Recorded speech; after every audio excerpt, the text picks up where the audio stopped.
ஆஹா! தீபாவளி வந்தாச்சு பிள்ளைகளே! இது வீடுகளுக்கு ஒளி தரும் நாளா மட்டும் இல்ல, இதயங்களுக்கு மகிழ்ச்சி தரும் நாள். அன்பும் ஆனந்தமும் கலந்த புனித நாள் இது. நாங்க சின்ன வயசுல இருந்த தீபாவளி வேற மாதிரிதான்.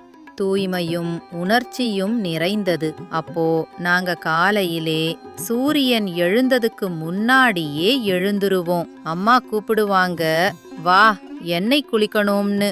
அம்மா வெதுவெதுப்பான எண்ணெய் தலையில தடவி நெற்றியில் சந்தனம் வைப்பாங்க. இன்றைய நாள் ஆசீர்வாதத்தோட தொடங்கட்டும்னு சொல்வாங்க. அதுதான் நம்ம தீபாவளி தொடக்கம். புனிதமா பாசமா குளிச்சிட்டு புது ஆடை அணிந்ததும் மனசு மகிழ்ச்சியோட துள்ளும். முதல்ல பெரியவர்களிடம் ஆசீர்வாதம் வாங்கணும்.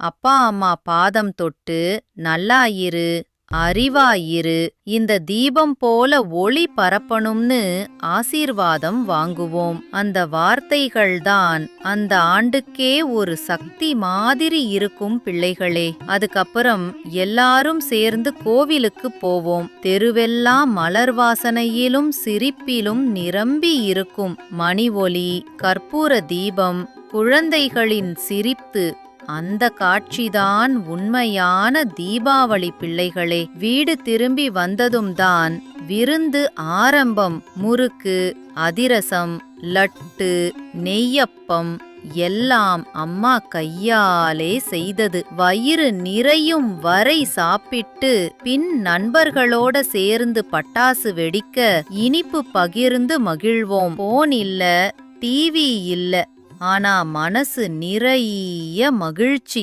இப்போ பாப்பேன், இன்றைய பிள்ளைகள் எல்லாம் போன்ல போட்டோ எடுத்து வேகமா வாழ்றாங்க. ஆனா உண்மையான தீபாவளி அதெல்லாம் இல்ல பிள்ளைகளே. தீபம் ஏற்றது மட்டும் போதாது, உன் இதயத்துல அன்பு தீபம் ஏற்றணும். நன்றி உணர்வு வளரணும்.